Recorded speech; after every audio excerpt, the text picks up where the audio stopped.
Why did you start to take in the children? Over 21 years, 28 young people went through our hands. Why did you do that? I love children.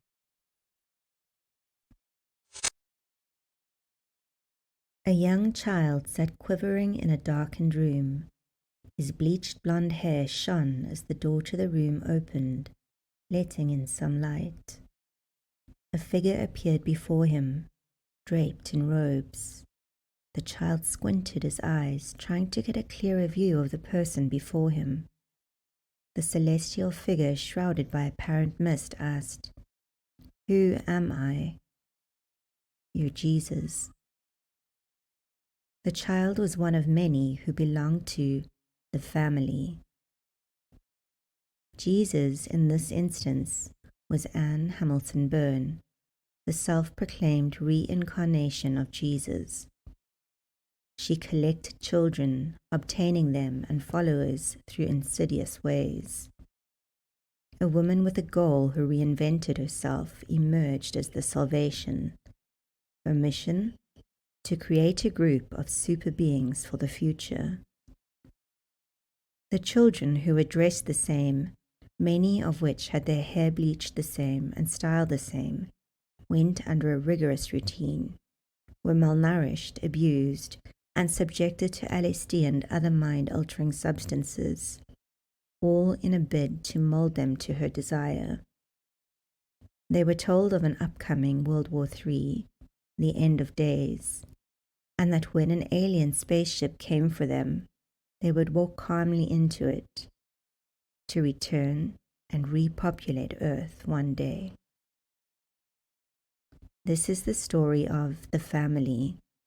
Welcome to another episode of Sofa, Mocha and Mystery. My name is Taya. Anne Hamilton-Byrne, born Evelyn Grace Victoria Edwards in 1921 in a small rural settlement in Victoria, Australia, was the eldest of 7 children and endured a troubled childhood. Despite her later claims of French aristocratic descent, her mother, Florence Hoare, hailed from Wandsworth, South London. Florence spent much of her life in Australian mental asylums and eventually died in one. In the 1920s, rumours circulated that Florence had set her hair on fire in the street while living in Sale. She had also claimed to be a medium and psychic, a belief that significantly influenced Anne's later interest in the occult. Despite having been diagnosed with paranoid schizophrenia, Anne would later tell her followers that her mother had been wrongly diagnosed with mental illness because she channeled spirits and wrote stories of the dead. Anne's father, Rolf Edwards, was born in an inner Melbourne factory suburb in 1892. Like many men of his time, he served in World War I and married Florence upon returning from Europe. However, Rolf was often absent, and after he disappeared, leaving behind unpaid war veterans' debts, Anne spent years in a Melbourne orphanage. With her father frequently absent and her mother in and out of asylums, it's likely that Anne took on a caretaker role for her younger siblings, a responsibility that may have shaped her later decision to form the family, where 28 children would pass through her so-called care over the years. By 1941, at the age of 20, Anne married her first husband, Lionel Harris. Shortly after, Lionel joined the army and was posted interstate. He went AWOL for nearly 8 months before being arrested by military police and found with Anne back in Victoria. He served another year before being discharged on compassionate grounds. Tragedy struck when Lionel, a car salesman, was killed at 33 in a car collision while on his way to Sydney to adopt a baby boy with Anne. He left behind Anne's only daughter, Judith, who would later change her name to Natasha. Anne would later claim to have had many more children between the late 1960s and 1976, despite having undergone a hysterectomy. The years following her husband's death were a transformative time for Anne. She took this time to completely transform herself, taking on an entirely new persona. She underwent plastic surgery and took elocution lessons, refining her appearance and mannerisms to project an image of sophistication and authority. She studied yoga, a burgeoning trend in Western society at the time, and introduced herself as Anne for the first time to the instructor she met. She also claimed to be a nurse and physiotherapist, for which she had no qualifications. Anne also started studying Eastern mysticism, blending these with Western religious concepts to create a unique spiritual doctrine. Anne began teaching yoga classes in various private and rented spaces. Her captivating personality and eclectic mix of philosophies attracted a diverse following of individuals disillusioned with conventional religion and seeking deeper spiritual fulfillment. Seen as enchanting and magnetic, Anne effortlessly drew people in. She claimed to possess supernatural powers, using these assertions to manipulate her students, particularly targeting wealthy, middle-aged women. In 1965, Anne married her second husband, Michael Riley, a South African naval officer she had met through her yoga classes. Though their marriage lasted only a year, it connected her with Dr. Raynor Johnson, a renowned and influential Melbourne academic. Michael, who worked as Johnson's gardener, unwittingly facilitated the relationship that would become the foundation for Anne's future cult. Dr. Raynor Johnson was an English physicist renowned for his contributions to both science and mysticism. Educated at Oxford, he initially made significant strides in physics, particularly in radiation and atomic energy.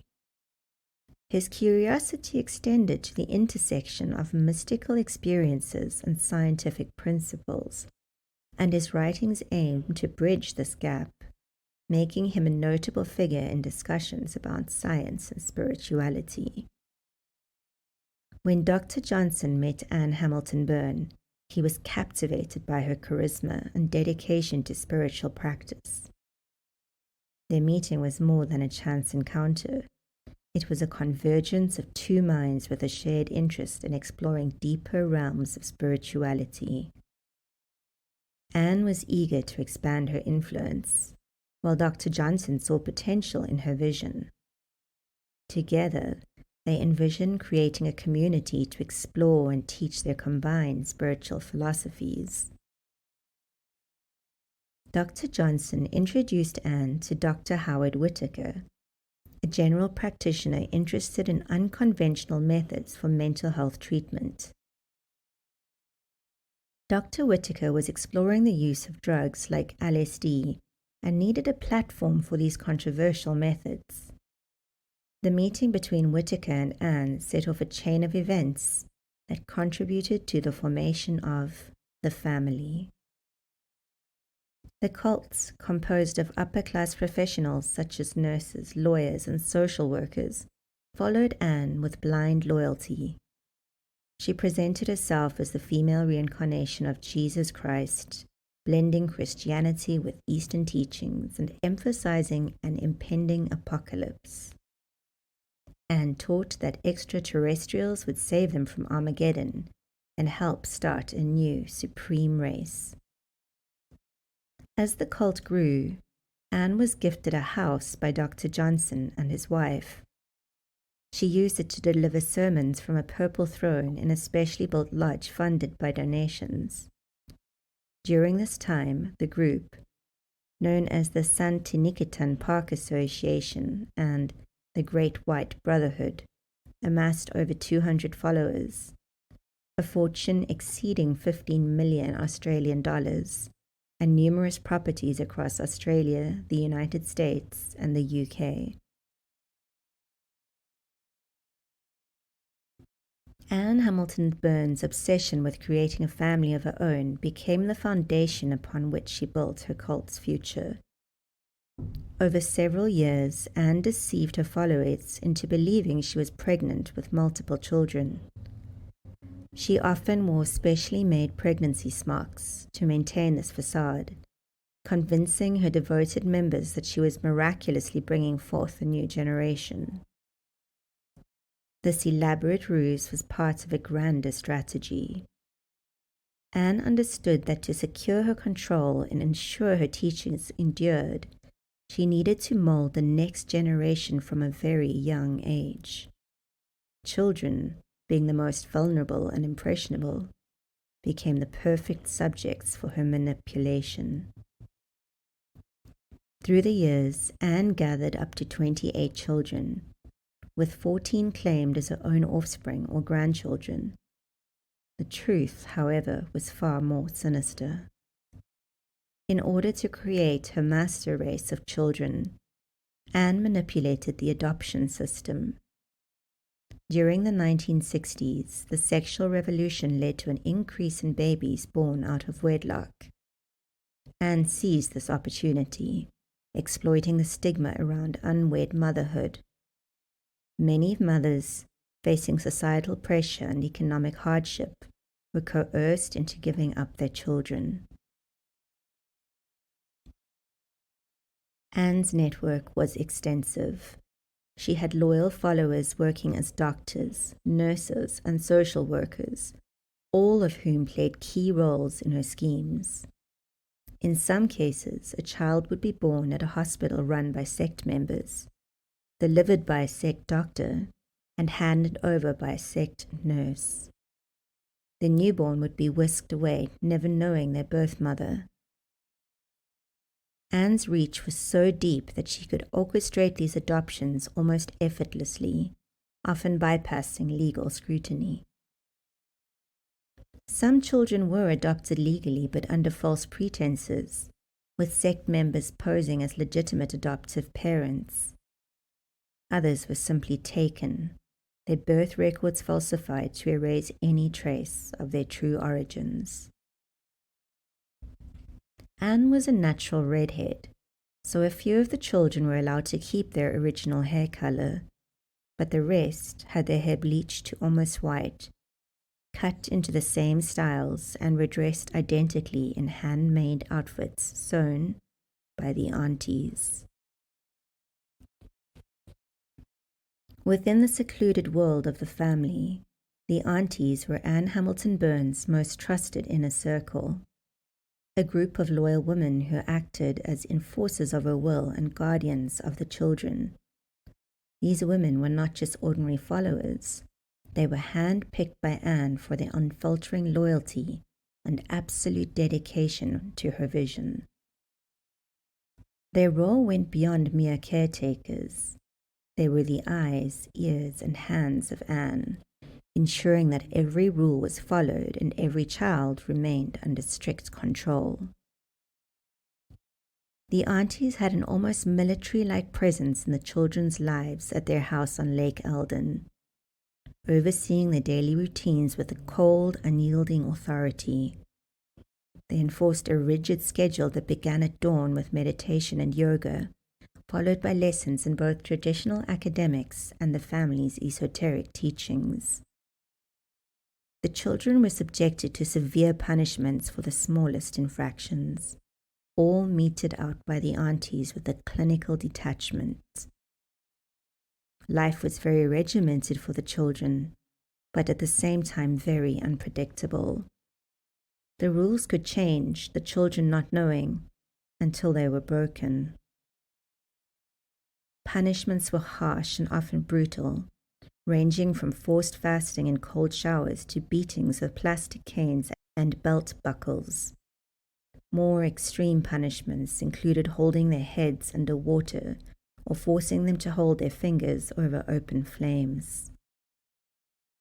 Despite just physical punishment, the children were routinely starved, only already receiving meager portions of food. A plate of vegetables for lunch and dinner, accompanied by vitamins. Children who had severely misbehaved were known to be starved for up to a week. It was also common to administer LSD, a mind-altering drug, to the children, the youngest of which was just 8 years old when given this drug. Besides LSD being given to the children due to questioning the teachings or showing signs of resistance, LSD was given to all the children at the age of 14, an event which Anne called a clearing.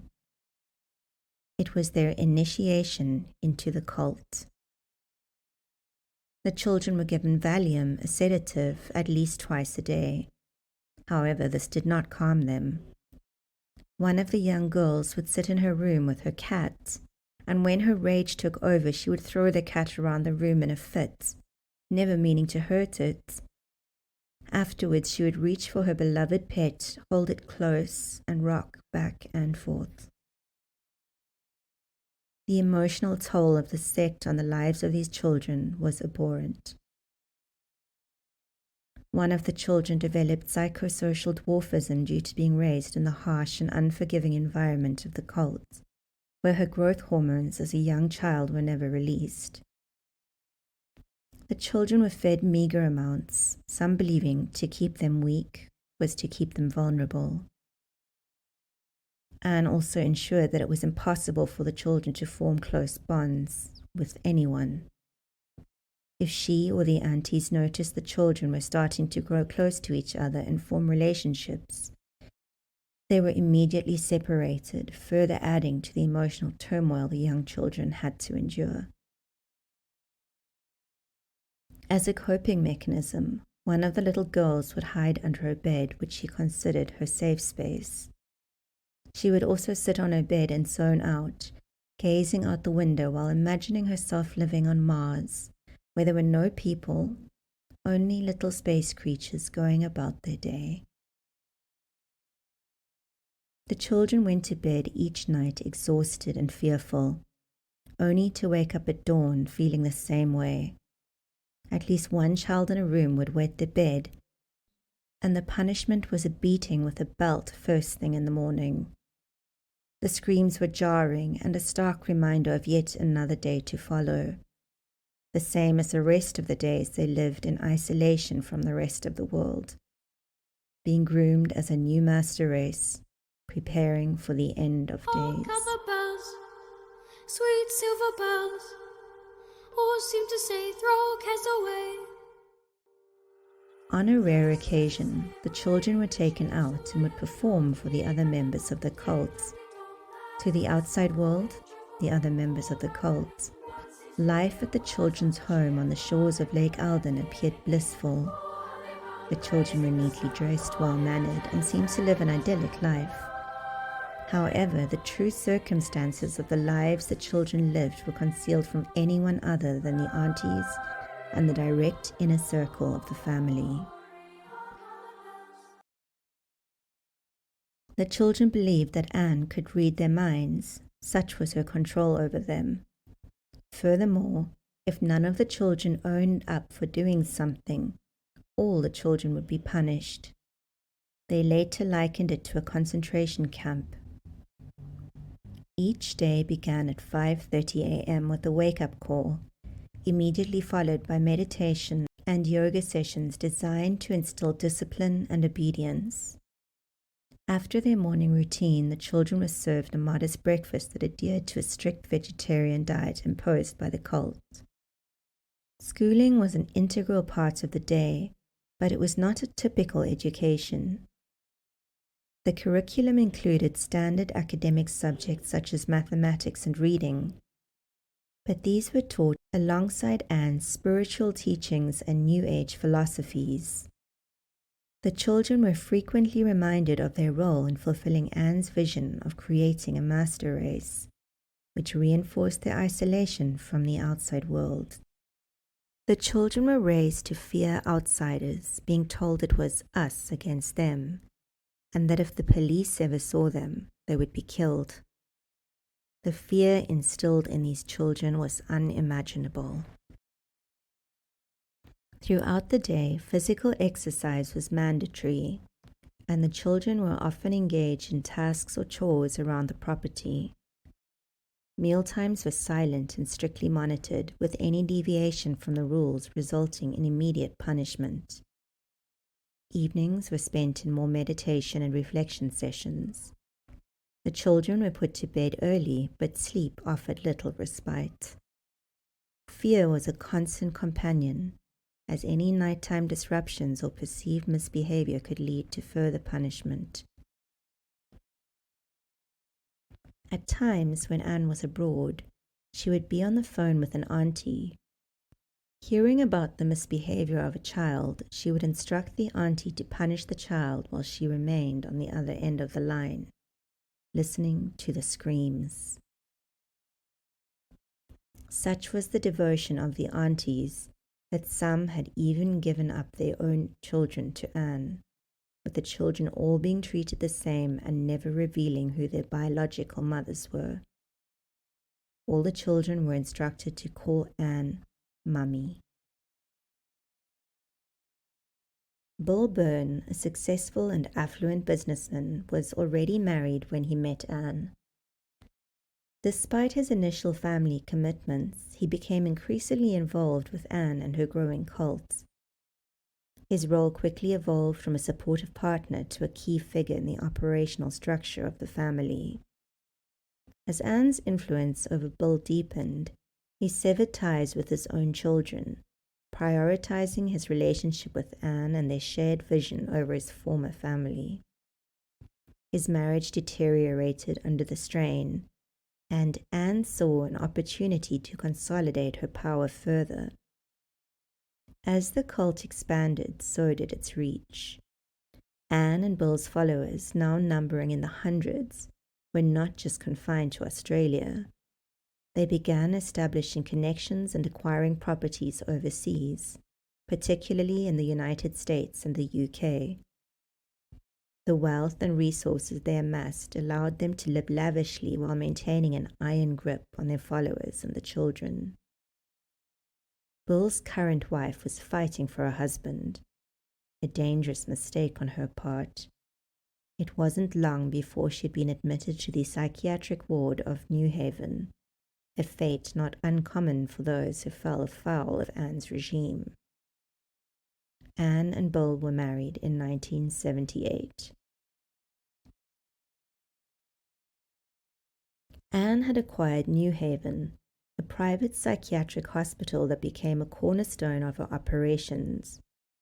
Nestled in a remote area, Newhaven was initially an old guest house, but Anne transformed it into a fortress of controversy and secrecy. Its imposing stone walls and heavy curtains shielded the dark activities within from the outside world, creating a stark contrast between the serene surroundings and the oppressive environment inside. The staff at Newhaven were handpicked by Anne and included her most loyal followers. Among them were Dr. Howard Whittaker and Dr. John McKay, another key figure in the cult. These medical professionals, alongside other cult members with medical or psychological training, carried out experiments and treatments under Anne's directive. At Newhaven, the staff administered controversial treatments, including hallucinogens like LSD, under the guise of spiritual cleansing. These drugs were used not only as a means of manipulation, but also as part of Dr. Whittaker's and Dr. McKay's experiments to explore the effects of psychedelics on mental health. The experimental nature of these treatments was shrouded in secrecy, masking the true purpose of control and disorientation. The facility also served as a center for the cult's adoption activities. Inside Newhaven, the atmosphere was one of constant surveillance and fear. The children, already subjected to harsh discipline at the house at Lake Eldon, experienced even more severe conditions at Newhaven. If the children or members of the cult started to question the teachings, they were sent to Newhaven and subjected to brainwashing through the administration of LSD. To further fortify her claims of being the reincarnation of Jesus, Anne would dress in robes and enter a dark room with dry ice illuminating from behind her. If cult members spoke of leaving, or there were murmurs of them losing faith, the threat was always held above them. It only takes 2 psychiatrists to have you committed. As time passed, concerns and whispers about the children at Lake Eldon grew. However, photos and videos always depicted them as happy and thrilled to see their mummy. One child later recalled, "We were starved for days, and when Anne came to visit, the aunties would give us treats like chocolates and then take videos and photos of us." In the late 1970s and early 1980s, various reports of abuse and suspicious activities prompted sporadic investigations. But these initially yielded little concrete evidence. The sect's secrecy, coupled with the children's fear of outsiders, made it challenging for authorities to gather sufficient proof. Early inquiries were often thwarted by the cult's tight control and the children's reluctance to speak out. The children were even hidden in secret compartments within the walls or below the house during inspections. The turning point came in 1987 when one of the girls, Sarah Hamilton-Byrne, managed to escape from Lake Eldon. Profoundly affected by her experiences within the family, she began to question the teachings and recognize the need to escape. Her successful departure was a courageous act that would prove pivotal. Once free, Sarah reached out to authorities, providing detailed accounts of the abuse and the secretive nature of the sect. Her testimony was crucial in exposing the conditions at Lake Eldon and the family's broader operations, ultimately culminating in the children being freed. However, Sarah Hamilton-Byrne herself could never be freed from her past or the trauma she endured growing up. Struggling with mental health issues throughout her life, she tragically took her own life at the age of 35. With Sarah's revelations, authorities were finally able to mount a more effective raid on the Lake Eldon property in August 1987.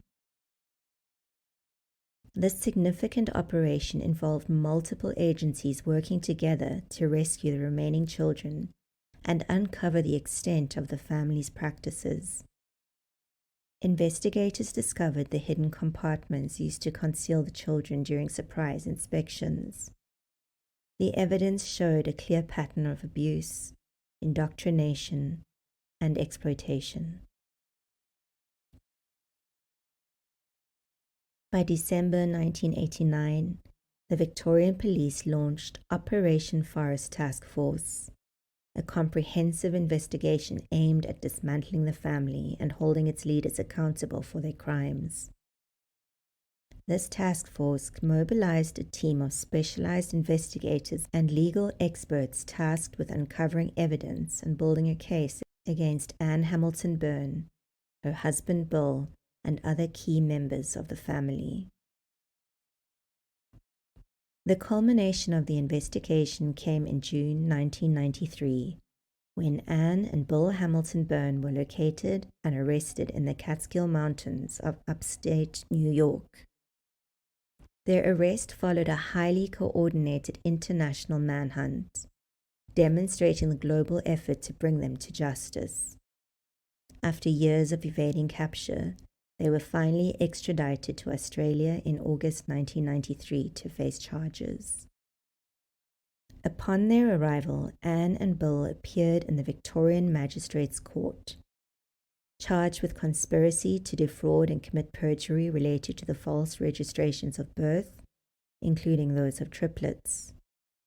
These charges were part of a broader investigation into the family's illegal activities and their manipulation of children. In 1994, after a highly publicized legal battle, Anne and Bill Hamilton-Byrne were sentenced in the County Court of Victoria.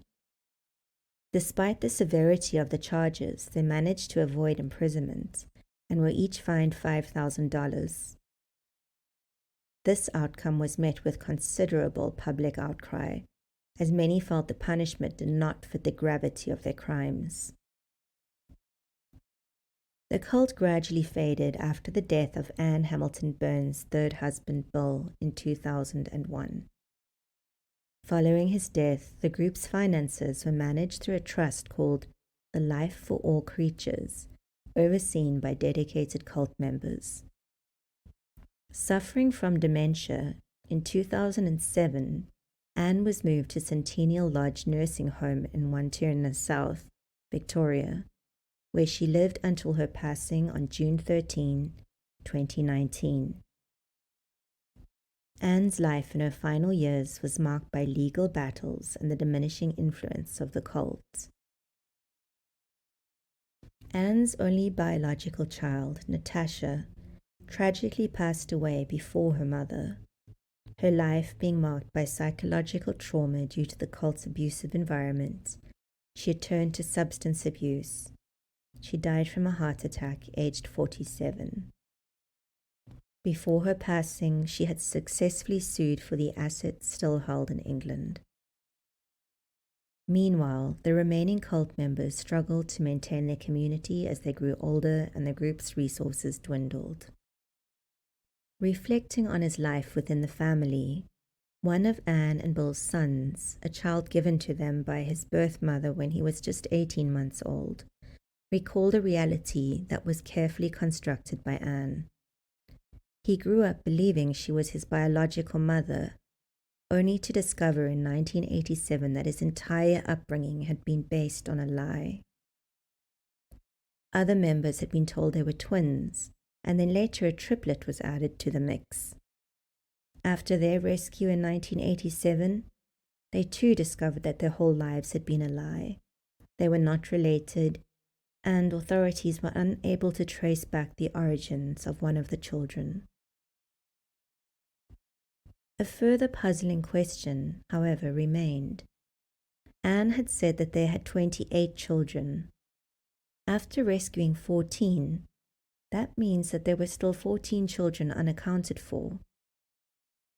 Investigators meticulously dug up the graves on the Lake Eldon property, which were believed to be of their pets which had passed. What they found were only the remains of animals.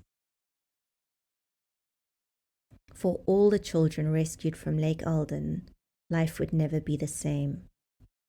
Not had they only lost their childhoods and identities, they had also lost their family.